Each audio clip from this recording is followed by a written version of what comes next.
Take your kids out of sports if they are failing. Take your kids out of sports if they cannot read. If your child cannot spell basketball, your child should not be playing basketball. Oh no! Today we're going to be talking about parents and teachers, what parents have to go through as well as teachers. Sit back, relax, grab your favorite snack, and let's tackle this video together. I don't really know how to open this up because this wouldn't prevent me from having kids if I really wanted them. But seeing teachers come on here and talk about the students in their class, be it like showing their schoolwork or just making general statements about how kids are illiterate nowadays, or I just saw a teacher post this video talking about how there's a group of kids in her class that are failing and she sent emails out to the parents and she's reading the emails that the parents sent back. Why are you doing this? Is unprofessional. This is disgusting. I hate seeing teachers who are, especially for younger kids like 5th grade and younger, but really any like kids coming on here and talking about the kids. That drives me nuts. Like, I just don't think in any way, shape, or form you should be doing that. It's unprofessional. It should be treated as seriously as HIPAA, and I don't know what else to say. Like, it bothers me so much. Like, I try not to engage or like, you know. So is it cringe to see, let's say you're a teacher on TikTok? I'd say absolutely. If they're using identifiable terms and not being broad about it, then yes, I'm gonna have a problem. But teachers, as far as I've seen so far, have only been using broad statements. They're not really saying who the student is specifically, and I don't have an issue with that because more people need to know and take the literacy crisis seriously in America. They need to spread the news. Now, what she's referring to, the HIPAA equivalent of school systems, is FERPA, which is the Family Educational Rights and Privacy Act. And to give a short answer with her question, teachers can definitely talk about students for as long as the students aren't identifiable. I will say though, if you're wanting to be a teacher and a content creator, those two things need to be separate, or if they're not, they need to be done in the correct fashion. Do not showcase where you're working. Do not show kids' faces. Definitely don't identify a kid, as well as tell them which classes they have and release information that could be dangerous to that kid and also yourself. Y'all let me know what you guys think. Sharing this experience not to single out a parent, but to highlight one of many instances when we can be kinder to those we want to help us and reach the same goal. Back at it again with more missing assignment drama. So I just got home from walking my dog after work and I made a mistake. I checked my email. Okay, but look at her cute Christmas bandana. She's perfect. So instead of this one being from a student this time, this one is from a parent. And PSA, I love involved parents. They make my job so much easier when they actually care about their child's performance in school, because it motivates their child to actually want to do well. But there are a few things that strike me as super odd with this email. First and foremost, it's addressed to Dear Madam or Sir. Am I a madam? Am I old? And not just by my student's opinion, but like actually. Anywho, the email continues with, I am writing because I noticed my child's late assignments have still not been entered into the gradebook. I understand teachers are busy, but according to my child, everything was submitted days ago, italicized. So I checked the gradebook platform and guess what? I saw nothing. Exclamation point. Okay, little rough, but my child, insert student's name here. I'm sorry, we have an insert spot for where we need to put our own child's name that you were advocating for? I thought she was reading that to redact the child's name. I didn't think that the mom or the dad had that. The Dear Madam Sir part, I don't know why you're offended by that. It gave a little sass. It gave a little, you may slightly be a problem as well as a teacher, but I'm gonna move past it. Like I said, not all teachers are innocent. I'm not saying she's guilty of being, one of those rude teachers. I'll have y'all decide in the comment section. I am tired of repeating myself and telling you to believe my child when they say that they have turned in their work. Insert student's name is a good student and they would never lie to me. So please believe my child and grade their work. This task should not be difficult if you are considered an, in quotes, professional.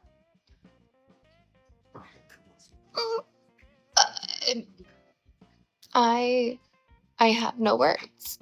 Let me know when to expect the update and call me at your earliest convenience so we can discuss handling missing assignments in the future. Sincerely, insert name here. So, of course, I do my due diligence. I check my email, not a single one from the child, after I had to look up the parent's email to confirm which child it was. And there is nothing there. There is also nothing, not a zilch, in Canvas where they turn in their digital assignments. And removing the emotion out of this situation, I'm happy that there is a parent advocating for their kid. I am concerned with how other adults have stopped trusting adults. Like, you're right, I should be considered a professional. So you should hopefully believe that I'm doing the best that I can to do my job and get everything done. Because I don't want someone in my class at home getting in trouble for things that they did. And please know, like, this email is completely out of pocket from emails I normally receive from parents.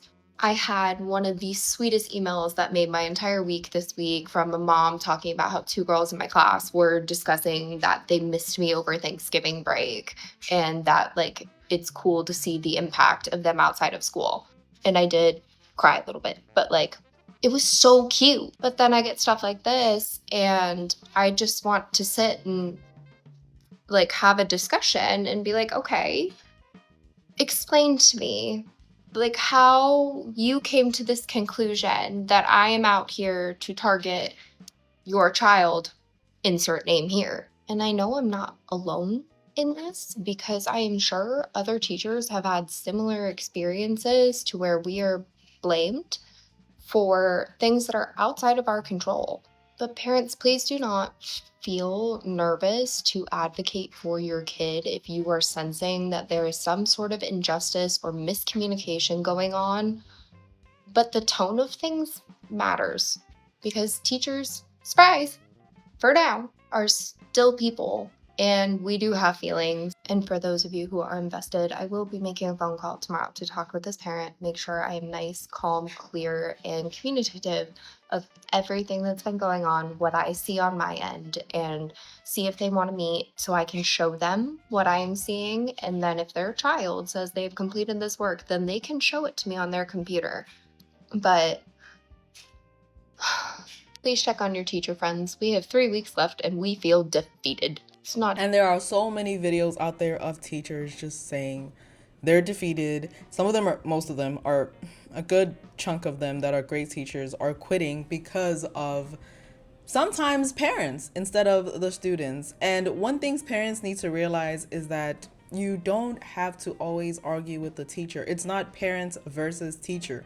Y'all have to work hand in hand for the best outcome for your child. If you're taking what a teacher is saying to you as a personal strike towards you, then it's gonna defeat the purpose of the child's future. And we've seen that in that video of the lady who wrote a note in pencil with improper grammar to the teacher, and it explained why the kid has an issue because it stems at home. I'm not saying all teachers are right and have good intentions because there are a few that don't have the best intentions. If you send a letter out to a teacher and that teacher comes and says that assignment was never turned in, that is a direct reflection of you in a sense that you just trusted your kid and didn't double check things with your child. Before writing that letter, you acted on your emotions instead of sitting back and going, let me see the assignment that the teacher says is missing, and then you work from there. And also, ChatGPT. She didn't even double check the letter itself that she sent to the teacher, or the email, where it says insert child's name. So of course she did it's an ever going cycle. For as long as no one in that family is willing to correct it, it will keep happening. And she showed it in her child's assignments, as well as the email that she sent the teacher. The problem runs deep, and it's gonna seep into the child's attitude as they get older. Emails that I've gotten from parents, part 6? Part 6? That means there's so many other parts. But we're just gonna listen to this one. Up first. Hi, Mr. Phillips. My daughter mentioned you're her new teacher. She said you look like someone who still uses DoorDash. Just confirming you've completed college and are not part of a mentorship program. Also, how many years of life experience do you have? Pause. Why would you even send your child to a school that you don't think vets teachers how they're supposed to? And what does a DoorDash, a person that gets DoorDash look like? Yeah, I have questions. Sincerely, Emma's mother. Next one. Subject, quick chat. Mr. Phillips, I heard you moved my son's seat for talking. Before we go rearranging furniture, I'd like to understand your reasoning. I coach middle school football, so I know how boys are. Sometimes they need to express themselves. Let me know when you're free. I hate when parents say that. The whole, that's just how boys are, cringe.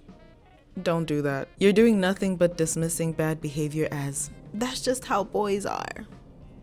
Similar to, that's just how men are. Ew. I'm available after 6. John's dad. Next one. Coach Phillips, Chase received a B on his project. I reviewed it. It was clearly A-level work. What rubric are you using?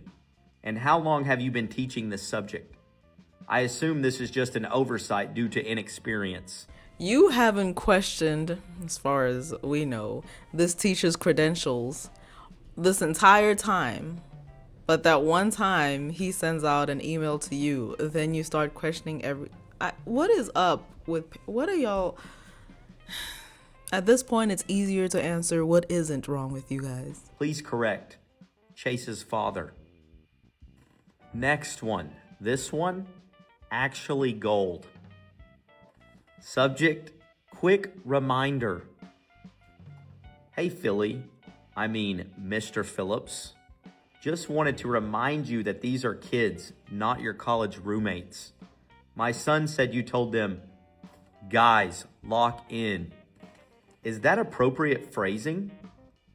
Jordan's mom. Sometimes teachers use those cringe phrases in order for kids to pay attention, because that's just how much brain rot they have. I'm not excusing the teacher.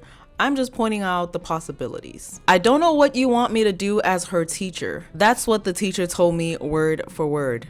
Just unhelpful and unwanting to help. Update. I requested a meeting with the principal/counselor. I'm asking for immediate support. It starts at home.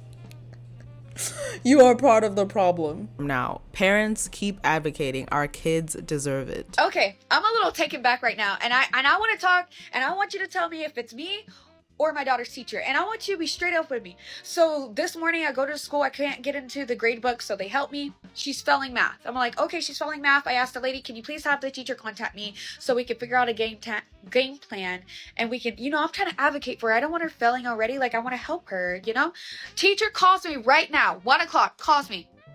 She's like, hello, is this such and such's mom? I'm like, yes, this is her. And I explained, I'm like, hey, she got a 70, any lower than that, she's gonna fail. And I was like, is there anything I can do to help? Is there, do you do extra tutoring? Is there anything, just going through the motion like a parent would? You know what this lady told me? Oh my goodness, I'm so irritated. This lady was like, oh, I'm not staying later. That wasn't the question. She asked if you had any tutoring. It was a question, not can you stay late. Comprehension. You gotta comprehend the question. I ain't doing that.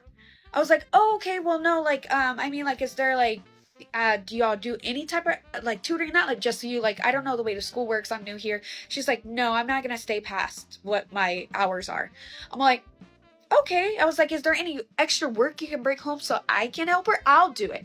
She's like, no, I'm not gonna do any extra work. Like, she's, she seems like she's trying, she wasn't understanding what I was saying. And I asked, I was like, how long have you been a teacher? She's like, well, this is my first year at this school, I'm kind of new.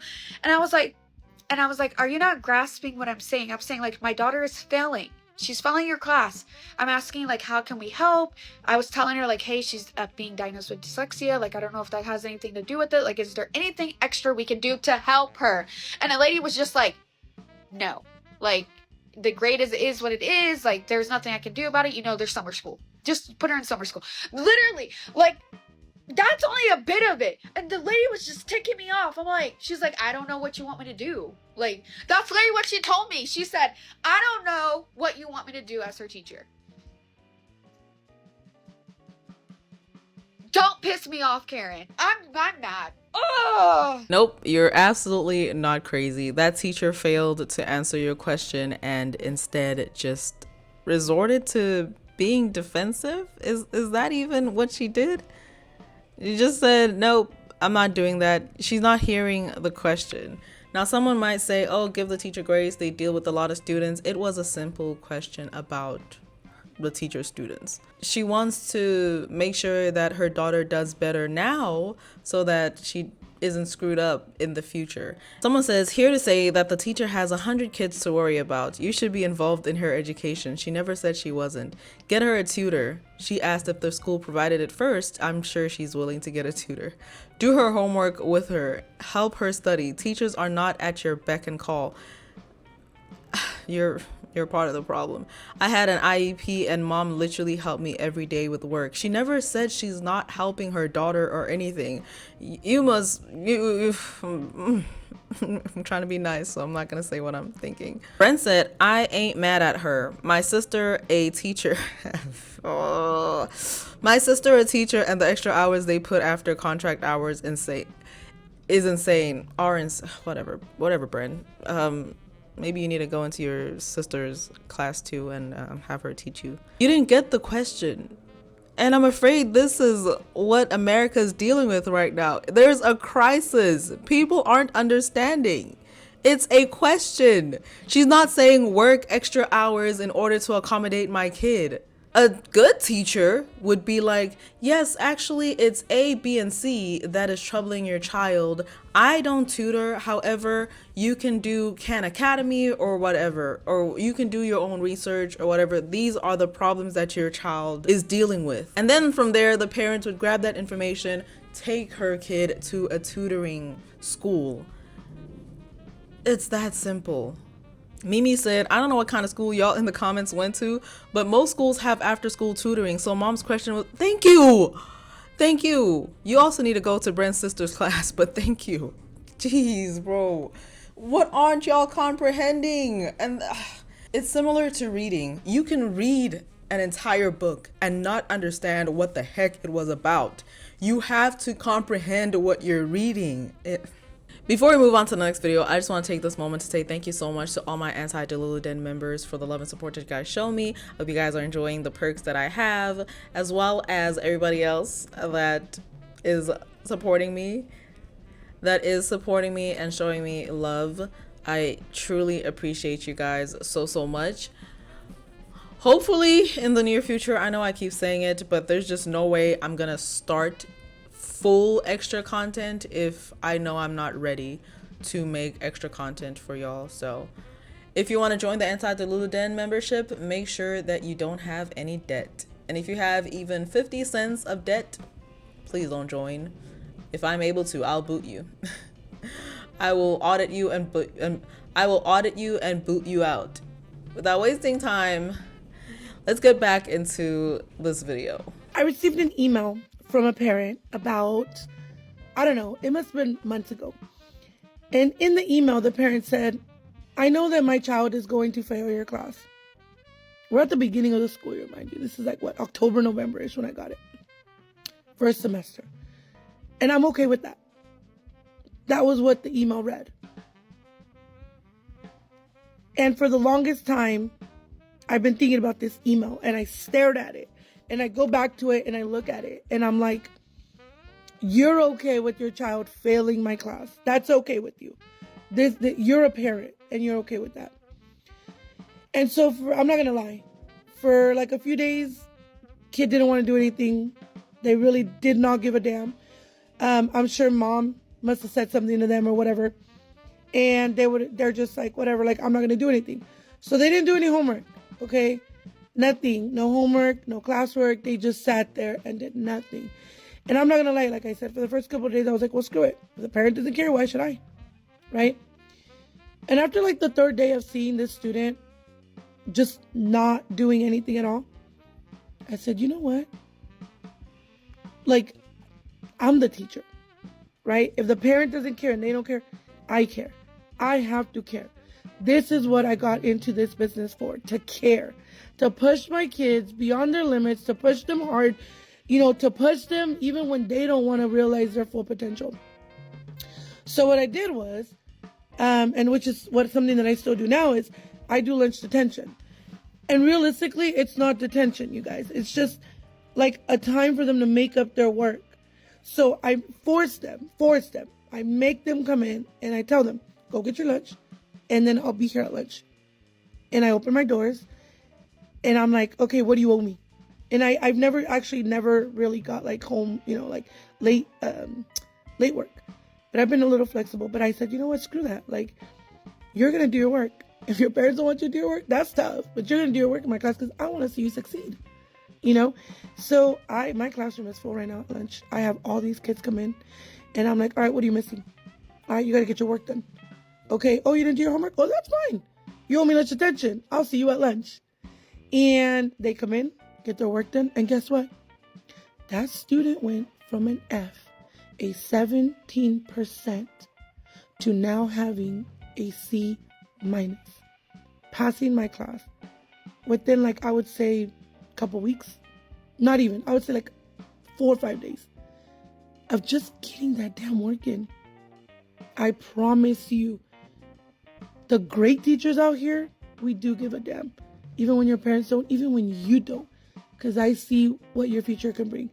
So if I have to force you to come in at lunch, I will. That is absolutely sad. And teachers don't get paid enough for all this crap, man. They don't. What are parents doing? Why is your kid even in that class if, I know it's probably mandatory, but you're just wasting time and you're teaching your kid a bad lesson that's gonna bite them in the butt when they get older. It comes to that. And then they're probably gonna be on what is the equivalent of TikTok at that time, embarrassing themselves, and people are gonna call him or her out because it all started at home. What's that kid gonna say when they get in trouble? I don't care. They're gonna be in solitary confinement. I don't care. A child only needs one person to believe in them. But that is true. And sometimes those kids that say they don't care, it's just because of their parents. And you know what's funny? Her class may end up being one of that child's favorite class ever.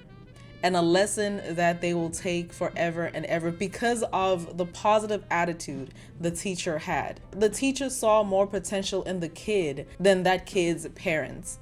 I appreciate teachers like you. It reminds me of one teacher I had. He helped me so much. I'm a teacher and a parent. I don't expect my child to be a genius, but I always expect them to try their best. Exactly. It's sad that some parents have that mindset. Exactly. My daughter's friends will miss so much school to get her hair done and nails. She once asked me why I was so strict. I told her maybe her parents don't have dreams or aspirations for her, but I do for you. Absolutely insane and just... absolutely insane, and the future is gonna be dark for a child that is being failed by their parents. Y'all, it ruffles my feathers, for real. Parent-teacher conference is coming up. I have a total of 27 kids. Out of 27 kids, I have 1, 2, 3, 4, 5, 6, 7, 8, 9. I have 9 parents that signed up. 27 minus 9, 18. I have 18 that have yet to sign up. 15 minutes of your day. One thing that gets me, parents are so quick to sign up for stuff that is not even relevant to your child's education. Not at all. Let us do trunk or treat, fun night, stuff like that. Y'all are quick to be here, set some time aside, and that's hours. typically. I'm asking for 15 minutes of your time. The crazy thing is, upon looking at report cards, I'm like, yeah, when they get mailed out, I'm about to have a plethora of questions.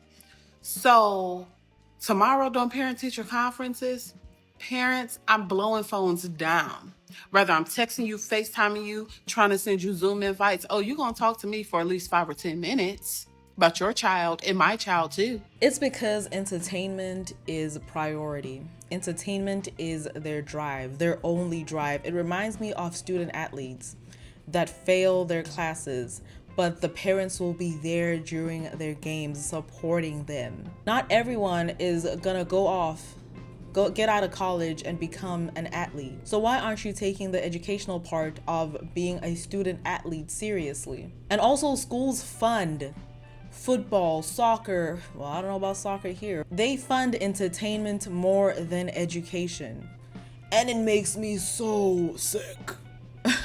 It makes me so sick. If y'all were to see the budget for entertainment, as in sports, then you'll realize why things are the way they are. Sports is pretty much top priority. It's insane, and it goes even deeper than that, but I'll save you guys my rant.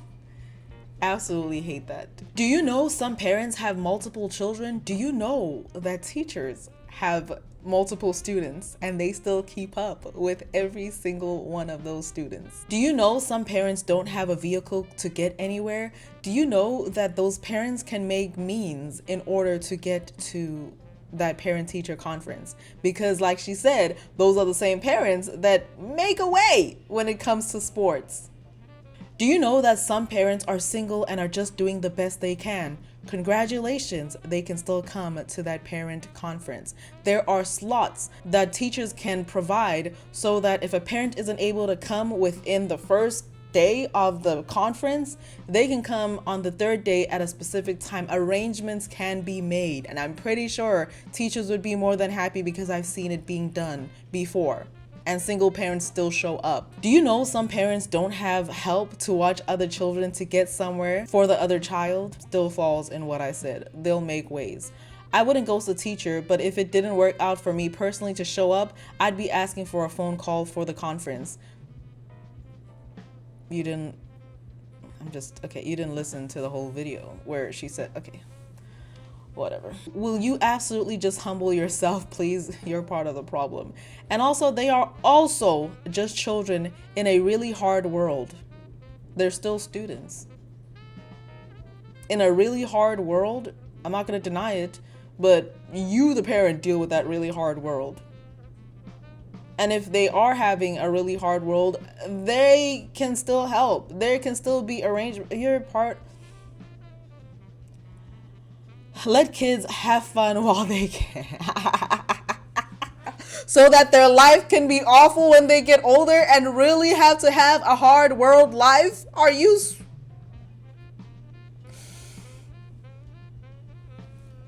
you crazy? Don't do that. Don't do that. It starts at home. You're coming up with so many problems and you're not for 1 second thinking, what could possibly be the solutions for the situation I'm in right now? There's more from where that came from. If you're interested, let me know in the comment section down below and I'll make another video about this topic. I'll see you guys next time.